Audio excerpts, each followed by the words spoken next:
je suis là, tout le monde, vous ne bougez plus. Par applaudissement, qui a été touché par le temps de louange que l'on vient d'avoir?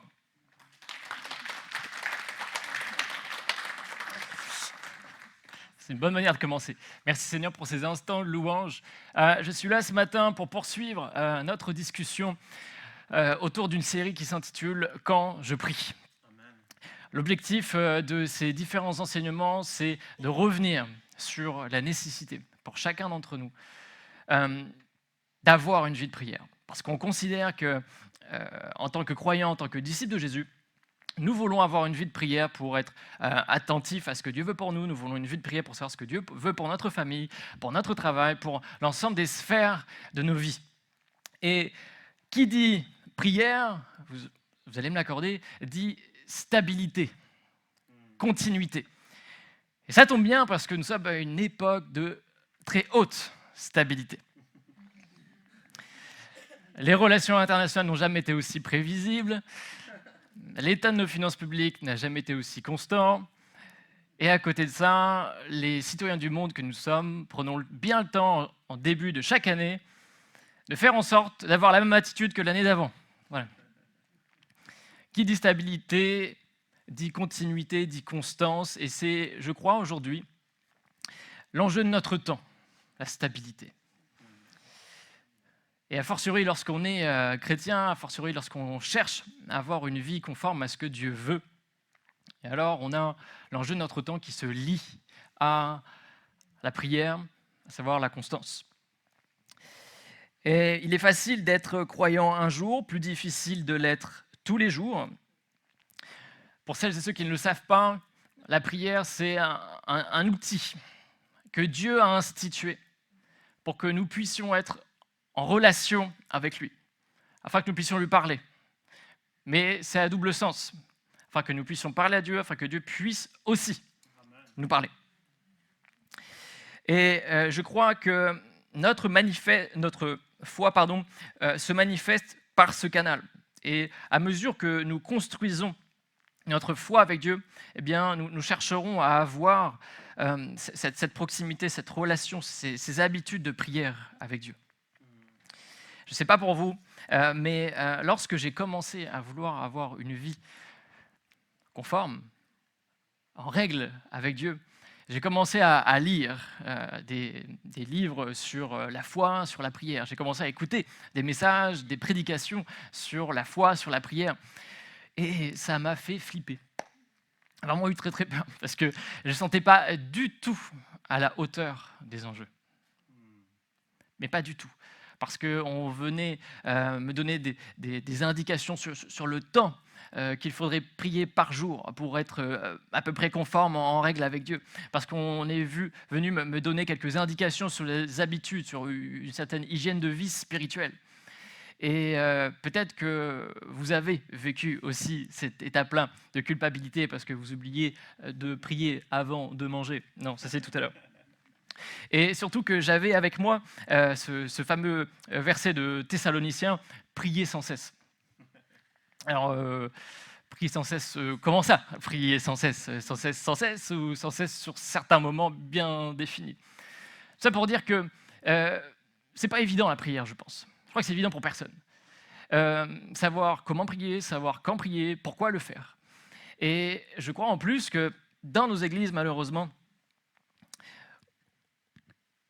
on parle bien souvent de discipline spirituelle. En tout cas, j'ai souvent entendu parler de discipline spirituelle quand on cherche à parler de la prière. Et je crois en réalité que nous devrions moins parler de discipline que de dépendance spirituelle. Parce que si l'on parle de discipline, je crois que nous ne mettons pas les éléments au bon endroit. Nous ne cherchons pas à prier pour les bons motifs quand on parle de discipline.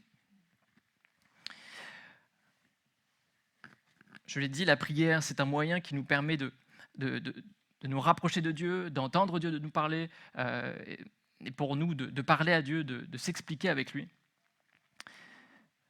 Mais je vous dis ces choses parce que la prière seule n'a jamais sauvé qui que ce soit. C'est notre foi manifestée dans la prière qui produit des fruits. Raison pour laquelle, ce matin, j'aimerais qu'on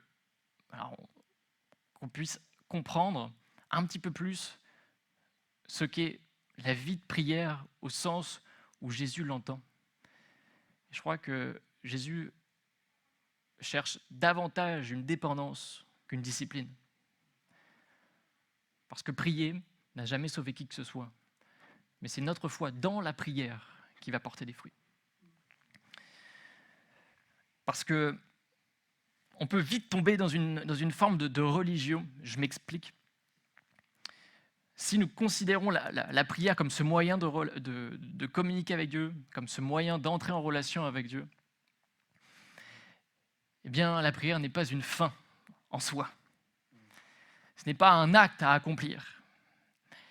Et je crois que la différence entre le disciple de Jésus et le religieux est bien ici. C'est que le disciple voit dans la prière un moyen, là où le religieux voit une fin. Est-ce que dans notre vie de prière, nous ne sommes parfois pas un peu trop religieux? Est-ce que nous faisons les choses pour Dieu, pour véritablement l'entendre, pour véritablement l'écouter, pour véritablement lui livrer aussi notre cœur? Ou est-ce que nous le faisons parce qu'il y aurait une obligation, il y aurait un devoir de le faire? Je pose ces questions-là. Et c'est aussi pour ça, malheureusement, je crois que notre vie de prière est parfois inconstante. C'est toutes ces fois où nous mettons la prière comme quelque chose d'impératif. Et ça l'est quand on veut avoir une relation avec Dieu. Mais c'est parce que précisément nous voulons cette relation avec Dieu que nous prions et pas l'inverse. J'aimerais ce matin qu'on lise ensemble un texte biblique, un enseignement qui présente la vie de prière à laquelle Dieu nous appelle. Et cet enseignement se trouve dans l'Évangile selon Matthieu. Ça va s'afficher derrière moi dans un instant. Mais je vais vous donner quelques éléments de contexte avant. Donc on va aller dans Matthieu chapitre 26. Quelques éléments de contexte. À ce moment-là, on a les autorités religieuses qui cherchent un moyen de trouver Jésus, de l'arrêter et de le tuer. Vous connaissez la fin. On a Jésus qui, de son côté, lui, est avec ses disciples. Il est avec ses compagnons de route.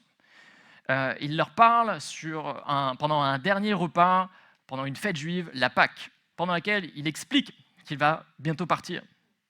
Il explique aussi qu'il y en a un qui va le renier, Pierre, et il y en a un autre qui va le trahir, Judas. Dans ce contexte, et si nous allions marcher? Et si nous allions à l'abri des regards? Et si nous allions un peu au calme? C'est ce que Jésus va faire. Jésus va emmener ses disciples marcher. Ils vont aller dans une zone à l'est de Jérusalem qui s'appelle le jardin de Gethsémani. Gethsémani, en français, c'est le pressoir à huile. Alors, je vous invite à venir avec moi. On suit Jésus, on suit ses disciples, et voici ce qui se passe. Jésus arriva avec eux en un lieu appelé Gethsémani. Il dit à ses disciples, « Asseyez-vous ici, pendant que je vais prier là-bas. » Jésus prit avec lui Pierre et les deux fils de Zébédée. En l'occurrence, c'est Jacques et Jean.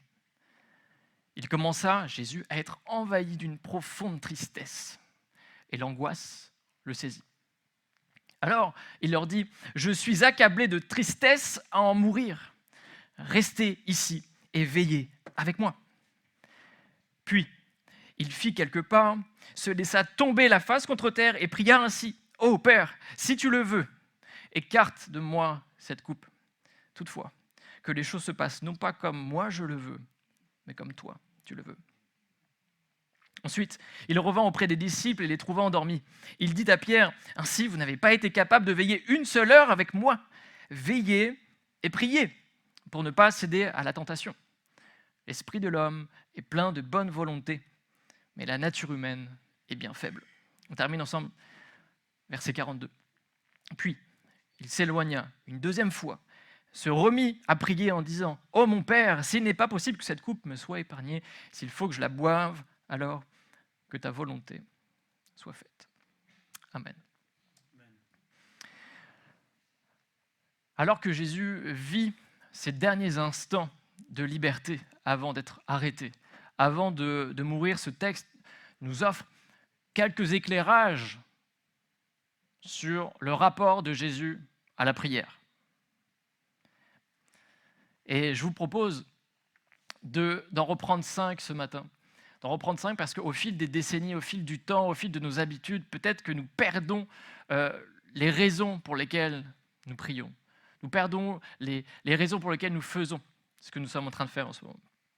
Alors, je vous propose de revenir sur 5 enseignements de Jésus pour avoir une vie de prière qui dure et ne pas tomber dans le piège de la religion. On y va ensemble. Le premier point que Jésus en l'occurrence, que Jésus nous donne est le suivant. Pour une vie de prière qui dure, trouve un jardin. Alors évidemment, je mets personne de côté ce matin. Que toutes celles et ceux qui ne bénéficient pas d'un jardin privé ne se sentent pas du tout exclus par le message d'aujourd'hui. Le texte qu'on vient de lire commence précisément par ça. Jésus amène ses disciples dans un jardin, à l'écart de la ville, là où il y a probablement un peu plus de calme. Il y a l'image juste derrière de ce à quoi ressemble Gethsémanée aujourd'hui. Je pense que c'est important de voir un petit peu dans quel type d'environnement est-ce que Jésus et ses disciples se trouvent. Il fait nuit, je sais, il fait jour, mais il fait nuit à ce moment-là. Ils vont au calme. Ils vont à l'abri des regards. Ils arrêtent leurs activités. Ils arrêtent leur quotidien. On n'entend pas la ville. Ils viennent dans le jardin pour prier Dieu. L'écouter. Se tenir devant lui, simplement. Ma question pour nous ce matin est la suivante. Sommes-nous aujourd'hui en mesure de nous arrêter dans notre jardin ? Est-ce que nous sommes aujourd'hui en mesure d'avoir notre jardin pour avoir une vie de prière qui dure ? Est-ce que nous sommes en capacité de faire taire un instant notre quotidien, toutes nos préoccupations plus importantes les unes que les autres, pour nous tenir dans le jardin ? Il n'est pas question de durée, il n'est pas question ici de position, est-ce qu'il faut être à genoux, est-ce qu'il faut être debout, est-ce qu'il faut les yeux ouverts ? Non, dans le jardin, simplement. Ma question pour vous, est-ce que vous avez un jardin ? Alors que notre décennie nous enferme dans un quotidien infernal, aux multiples contraintes et aux apparentes urgences, avec une incapacité à être constant dans quoi que ce soit, à rechercher le confort et la facilité enfants de Dieu que nous sommes. Prenons-nous un instant pour nous tenir à part de notre emploi, de nos préoccupations, du bruit du quotidien, avec constance. Alors pour certains, ce sera un vrai jardin. Je crois ici me rappeler que Franck Meyer avait précisé que lui aimait marcher au bord d'un courant d'eau, pas très loin de chez lui. Pour d'autres, ce sera une chambre fermée, un bureau, un balcon. Mais trouve ton balcon, c'était parler moins, je trouve. Et je vais vous livrer une expérience parce qu'il y a bientôt 2 ans, mon rythme professionnel a évolué, ce qui m'a amené à changer de jardin. J'avais des habitudes particulières, j'avais une façon de me retrouver devant Dieu et tout ça a été un peu bousculé avec ce changement de rythme. Et j'avais du mal à trouver ce jardin. Et je voyais bien qu'il y avait un enjeu pour Dieu. Je savais que Dieu voulait me parler, je savais que j'avais besoin de ça pour aller plus loin avec Dieu. Et aujourd'hui, ce jardin est roulant. Parce que je passe de longues minutes tous les jours dans ma voiture. Et j'ai compris à ce moment-là que mon jardin serait roulant. C'est dans ces moments-là que alors je lis pas la Bible, je l'écoute, voilà, rassurez-vous, je l'écoute. C'est à ce moment-là que je prie, c'est à ce moment-là que je partage ma peine, c'est à ce moment-là que je suis reconnaissant envers Dieu, c'est à ce moment-là que Dieu me parle aussi. Ça, c'est mon jardin. Est-ce que nous avons tous un jardin ? Est-ce que nous prenons le temps d'aller dans notre jardin ? Jésus était angoissé à en mourir. Jésus a pris malgré tout le temps d'aller dans cet espace de silence, de repos. Alors à combien plus forte raison ne devrions-nous pas retrouver Dieu dans notre jardin? Inutile d'attendre une détresse extrême comme Jésus. Dieu t'attend maintenant. Dieu t'attend dans ton jardin avec tes propres souffrances, avec tes incertitudes, avec ta maladie, avec le poids de ton célibat, avec ton sentiment de rejet. Dieu t'appelle ce matin à venir dans le jardin, au calme, pour lui parler, pour lui exprimer ton cœur. Trouve ton jardin ce matin.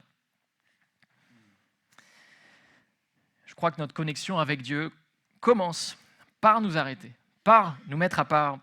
Et Jésus l'a fait lui-même avec ses disciples, et je fais lien avec les annonces, ce qui valide aussi l'idée selon laquelle la prière, c'est quelque chose de collectif. On pourra en parler plus tard. Deuxième point. En fait, plus on va aller dans les points, plus ça va gratter normalement. Okay.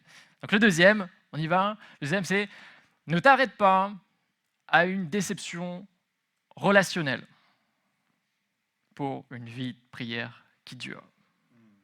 Ne t'arrête pas à une déception relationnelle. Jésus nous dit à ses disciples qu'il est accablé de tristesse à en mourir. Il dit ça à ses disciples. Ses disciples, ce sont ses compagnons de route. Ce sont ses amis. Ce sont ses proches. Des gens de confiance. Des gens que Jésus a choisis. Des gens que Jésus a formés. Des gens que Jésus a soutenus. Et alors que Jésus exprime sa détresse extrême, il demande à ses disciples de rester avec lui et de prier. Pas de prier pour lui, mais de prier, de rester là.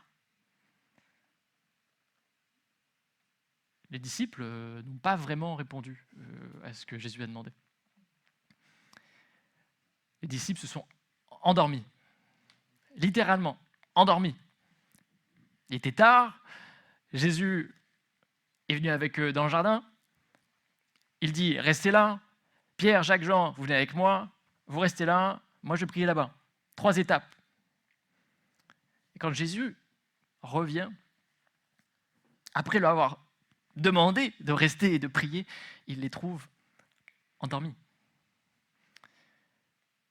Je crois qu'à ce moment-là, Jésus, dans toute son humanité, vivait une tristesse, une déception relationnelle. Parce que ses plus proches, à ce moment-là, n'étaient pas là. Et quelle a été la réaction de Jésus à ce silence, à cette absence? Mais il est retourné prier. 2 fois, 3 fois. Et bien souvent, malheureusement, notre envie de nous rapprocher de Dieu, notre envie d'aller prier, notre envie de nous tourner vers Dieu est chahutée par notre contexte amical, familial. On rapproche bien souvent nos relations de la personne de Dieu. Quand on nous fait mal, on a un peu moins envie de venir à l'église. On a un peu moins envie de se tenir devant Dieu. Mais ce que Jésus est en train de nous montrer là, c'est que nous devons faire la différence. Et que Jésus lui-même a vécu l'absence de ses proches à ce moment-là. Jésus n'avait plus personne autour de lui à ce moment-là. Physiquement, ils étaient là. Dans le sentiment, ils étaient absents, profondément absents. Je n'ose même pas vous demander si vous avez déjà connu ce sentiment. Si peut-être même vous le vivez en ce moment. Sentiment de solitude, ce sentiment d'incompréhension parce que vous avez pris une décision qui n'est pas comprise. Vous avez appelé un peu à l'aide. Personne n'a répondu. Dieu veut vous encourager ce matin. En vous encourageant, en allant dans votre jardin et en priant une deuxième fois, une troisième fois. Jésus ne s'est pas arrêté à cette déception-là. Jésus ne s'est pas arrêté à cette déception. Il est reparti dans la présence de Dieu.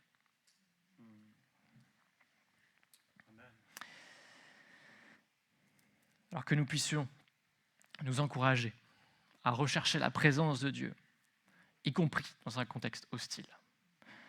Et je ne suis pas là pour dire que ces déceptions relationnelles n'ont pas de poids, ne sont pas importantes. Ce n'est pas du tout ce que je dis. Ce que je dis, c'est que ça ne doit pas entacher notre relation avec Dieu. Parce que ce que les uns et les autres peuvent vous faire subir est une chose, mais la présence de Dieu en est une autre. Arrêtons d'assimiler Dieu à des conflits. Parce que si on voulait vraiment l'assimiler, il n'y aurait pas de conflit. Faisons la part des choses et recherchons Dieu dans notre jardin. Ne nous arrêtons pas à une déception relationnelle pour que notre vie de prière dure. Amen. Troisième point est le suivant. Prie avec ce que tu as. Prie avec ce que tu as. Quand Jésus s'éloigne pour prier à part, le verset 39 nous dit ceci. « Père, si tu le veux, écarte de moi cette coupe.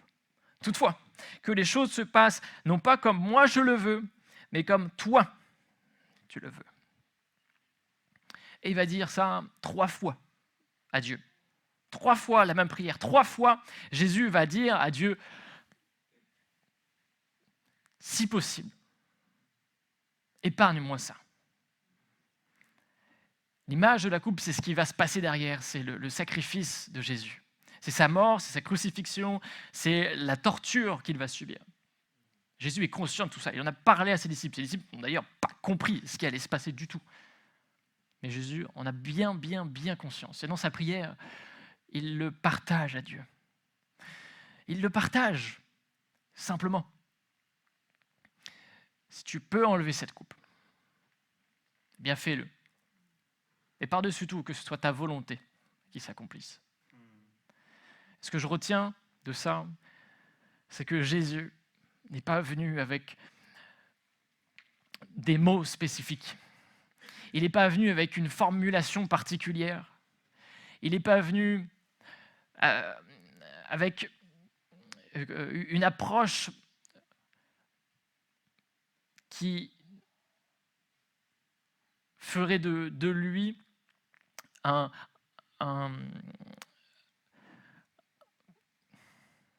n'a pas parlé à Dieu en usant des mots, des méthodes, avec une rhétorique, avec une attitude, une position, quoi que ce soit, rien du tout. Dieu l'a écouté. Et Jésus est venu avec ses mots, il était sincère, il était spontané, il était direct. Amen. Il a prié avec ce qu'il avait. Et je crois que Jésus attend, que Dieu attend ça de nous ce matin, c'est que nous puissions venir auprès de lui avec ce que nous avons, lui déposer simplement les choses comme nous les ressentons, comme nous les vivons. Ta tristesse absolue, dans ton incompréhension la plus totale, dans ta joie débordante, viens à Dieu, tel que tu es avec ce que tu as. Prie avec ce que tu as. Et je crois que notre vie de prière portera des fruits à mesure que nous viendrons auprès de Dieu avec sincérité, vérité et simplicité. Trouve ton jardin. Ne t'arrête pas à une déception relationnelle. Prie avec ce que tu as. Quatrième point est le suivant. Accepte ta vulnérabilité. Accepte ta vulnérabilité pour une vie de prière qui dure. Jésus répète à ses disciples de rester éveillés, de prier pour ne pas tomber dans la tentation, car l'être humain est faible. Notre ère est trop difficile, trop remplie de tentations, d'épreuves pavées, de trop de pièges et d'incertitudes pour ne pas prendre le temps de nous en remettre à Dieu. Et notre ego, notre orgueil en prend un coup, parce qu'on peut considérer dans bien des situations que nous allons gérer. Que oui, je crois en Dieu, mais c'est quand même le fruit d'une réflexion hautement humaine et d'une décision humaine apportée dans ce contexte précis. Mais je vais lutter. Je vais me prendre par la main, je vais trouver des solutions, je vais me débrouiller. Jésus rappelle toute l'humanité et toute la vulnérabilité de l'être humain auprès de ses disciples. Si nous voulons une vie de prière qui dure, nous devons accepter de reconnaître que nous sommes vulnérables dans ce monde.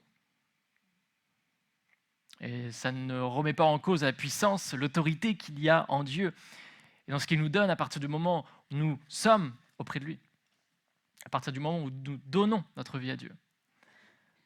Simplement, nous ne pouvons pas ne pas prendre ce temps, considérant les enjeux de notre quotidien. Martin Luther King, un gars pas très connu, a dit un jour « J'ai tellement de choses à faire dans ma journée, j'ai tellement besoin de Dieu que je suis obligé de prendre 3 heures de prière chaque jour. » Alors, moi tout de suite, j'ai une vision planning. Comment c'est possible quand on connaît le quotidien de ce monsieur? Au-delà de la durée, c'est pas ça qui est important. Il rappelle ici la nécessité, au vu de ce qu'il attend dans la journée, de prier, de retrouver Dieu, pour savoir comment agir, comment répondre, prendre cette dose pour la journée, cette dose pour affronter les dossiers qui vont l'attendre.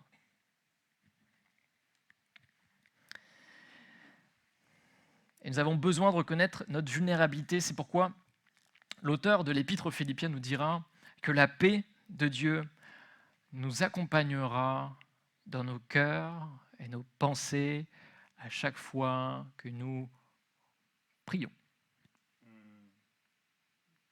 Tu cherches la paix? Tu l'obtiendras en priant. Philippiens nous dit que Dieu est tout-puissant et que dans sa puissance, il peut et il veut ce matin te donner la paix dans le cœur, la paix dans tes pensées. Il veut apporter le calme. Je ne sais pas ce qui se passe en ce moment dans ta vie.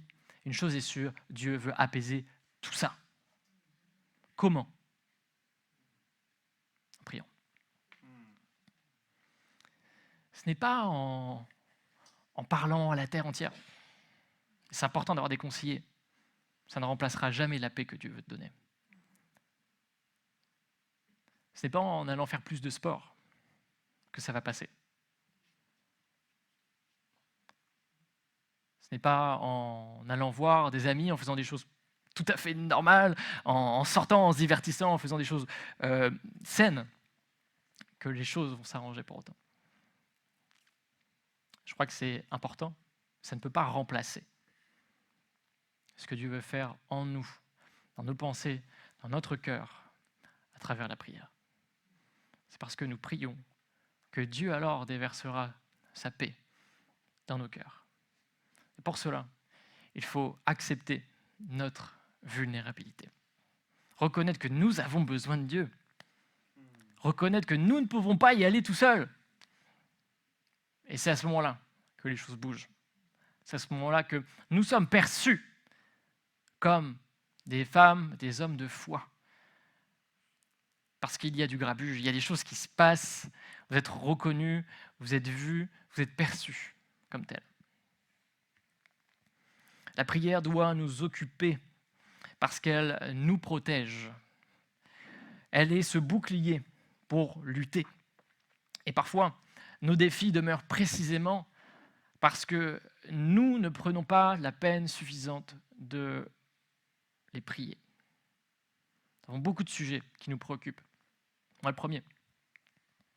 Beaucoup de sujets pour lesquels on cherche des solutions, on cherche des stratégies, parce que, comme on dit, Dieu nous a lavé nos péchés, il ne nous a pas lavé notre cerveau. Donc bon, on va quand même trouver des solutions, Dieu va nous aiguiller, Dieu va nous parler. Mais la prière doit rester motrice dans nos vies. Mon cinquième point est le suivant. Cinquième enseignement de Jésus sur son rapport à la prière. Trouve ton jardin. Ne t'arrête pas à une déception relationnelle. Prie avec ce que tu as. Accepte ta vulnérabilité. Et enfin, prie Dieu avant de prier pour ton exaucement. Après, ça va arrêter de gratter. Prie Dieu avant de prier pour ton exaucement. C'est probablement le point le plus difficile de ce message. On y va ensemble. Quand Jésus prie Dieu,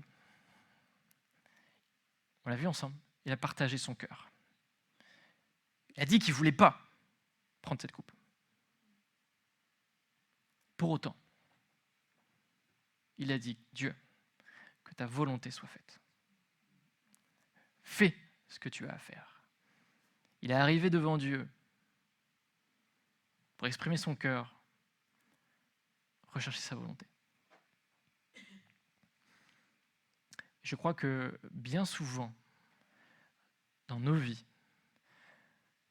nous cherchons la présence de Dieu plus pour accélérer l'exaucement de notre prière que pour approfondir notre relation avec Dieu.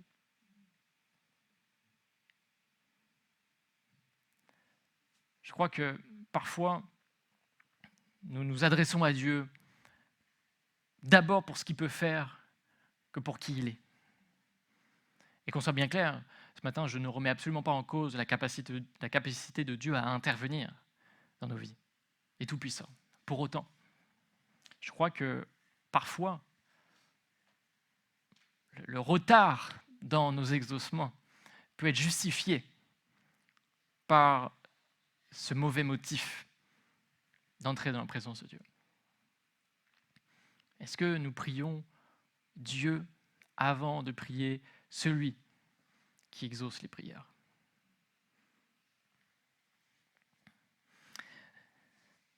Je vais même aller plus loin en disant que Dieu cherche moins à nous exaucer qu'à avoir une relation profonde avec nous. C'est pourquoi, quand Paul cherchera à obtenir la guérison, Dieu va lui répondre « Ma grâce te suffit ». Dieu est largement en mesure de guérir les malades. Il y a 1001 exemples dans la Bible. Pourtant, en ce moment, il ne le fait pas. Est-ce que ça veut dire que Paul n'est pas arrivé devant Dieu uniquement pour Dieu? Je ne crois pas. Non. Je ne vais pas faire ce procès-là. Simplement, Dieu est Dieu avant tout. Il est celui qui nous fait grâce. Il est celui qui nous bénit ensuite. Mais Dieu est Dieu d'abord. C'est pourquoi aussi Dieu nous invite à rechercher son royaume et sa justice avant de nous préoccuper du quotidien. Et quand les Écritures nous parlent de ce quotidien, c'est le manger, le boire, le vêtement. Est-ce que nous adressons à Dieu avec cette attitude de reconnaissance et de prière envers lui d'abord, avant notre exaucement? Je ne dis pas qu'il ne faut pas rechercher l'exaucement, je ne dis pas qu'il ne faut pas faire preuve de foi dans la prière. Je dis simplement Qu'est-ce qui nous motive pour aller dans le jardin? Jésus nous montre par sa disposition et sa persévérance que les exaucements que nous obtenons doivent être la conséquence de notre vie de prière. Les exaucements que nous recevons doivent être la conséquence de notre vie de prière et non l'inverse.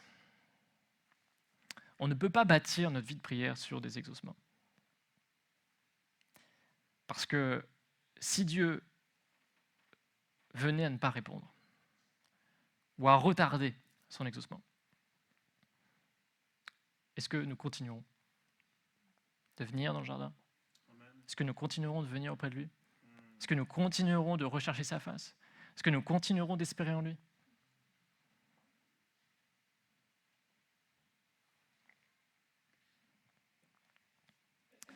Notre vie de prière doit dépendre de Dieu, et pas des exaucements que Dieu veut nous donner. Nos exaucements seront la conséquence de notre vie de prière. C'est parce que nous souhaitons avoir véritablement une relation avec Dieu, une dépendance envers Dieu, que nous allons chercher à lui parler, que nous allons chercher à le trouver dans notre jardin. Et c'est à ce moment-là qu'il y aura cette fameuse discipline spirituelle. Et ce n'est pas dans l'autre sens. C'est d'abord parce qu'on a compris qu'on avait besoin de Dieu qu'on va chercher à le prier. C'est d'abord parce qu'on a compris qu'on avait besoin de lui pour affronter le quotidien, pour obtenir des réponses pour notre vie, que l'on va chercher à prier. La prière est un moyen et non une fin. C'est à ce moment-là que le disciple devient religieux. Sinon.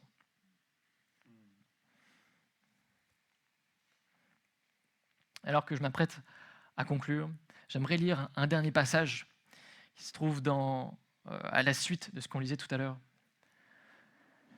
au verset 43. Il revint encore vers ses disciples. C'est Jésus. Jésus revint encore vers ses disciples et les trouva de nouveau endormis, car ils avaient tellement sommeil qu'ils n'arrivaient pas à garder les yeux ouverts. C'est peut-être le cas de certains ce matin. Il les laissa donc et s'éloigna de nouveau. Pour la 3e fois, il pria en répétant les mêmes paroles. Verset 45. Lorsqu'il revint auprès de ses disciples, il leur dit : « Vous dormez encore et vous vous reposez. L'heure est venue où le Fils de l'homme est livré entre les mains des pécheurs. » On termine. Levez-vous et allons-y, car celui qui me trahit est là. Jésus a parlé une dernière fois avec ses disciples à ce moment-là. Je ne sais pas si vous imaginez la scène. Jésus retourne pour la 3e fois voir ses disciples. Dans une situation de détresse extrême, d'angoisse profonde. Il leur a demandé de veiller, il leur a demandé de rester avec lui, ils dorment. Après quoi, Judas arrive avec les autorités religieuses, avec les militaires pour l'arrêter. Tout ce que Jésus avait annoncé est en train de se réaliser.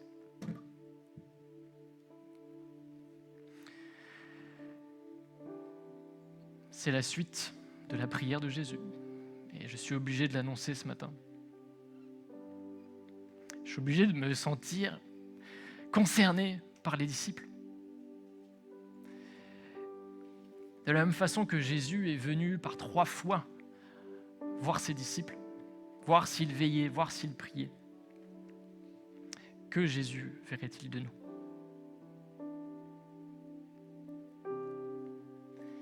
Que Jésus trouvera-t-il quand il reviendra une 2e fois sur cette terre?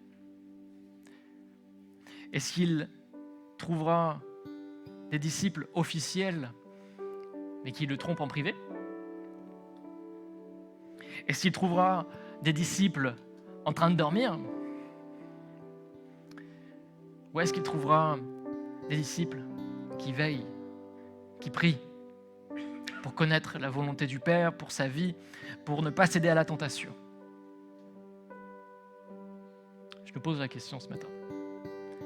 Que Jésus trouvera-t-il ce matin?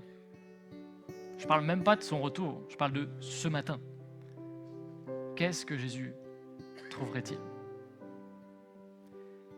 Est-ce que nous disposons de ce jardin dans lequel nous prions Dieu, dans lequel nous abandonnons, dans lequel on accepte aussi d'entendre Dieu, on accepte sa volonté? Est-ce que pour avoir cette vie de prière qui dure, nous sommes prêts à ne pas nous arrêter à ces déceptions relationnelles? Nous sommes prêts à arriver devant Dieu avec ce qui nous anime? Est-ce que nous sommes prêts à venir devant Dieu parce que nous reconnaissons notre vulnérabilité? Et enfin, est-ce que nous venons devant Dieu parce qu'il est Dieu d'abord, avant d'être ce Dieu qui exauce? Je crois que Dieu nous appelle à une vie heureuse, une vie bénie, avec lui. Et cette vie bénie, cette vie heureuse, sera offerte aussi par ces temps que nous aurons avec Dieu.